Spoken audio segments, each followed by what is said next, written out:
Usted fue creado con un coeficiente intelectual sobrenatural para entender, captar, asimilar para qué usted existe en esta tierra.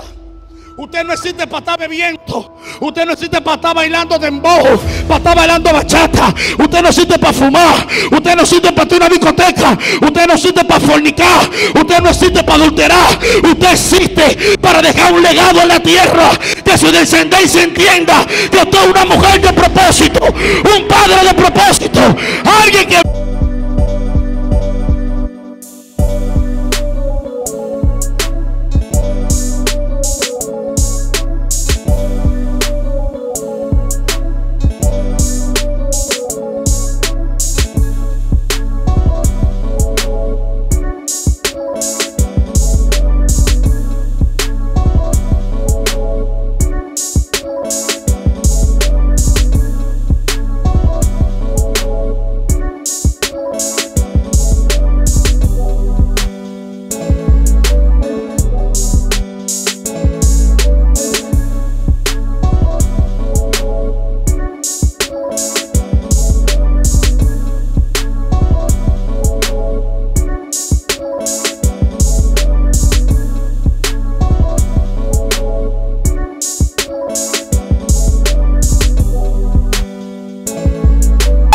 El rincón es el sentimiento que el diablo agarra para destruirte.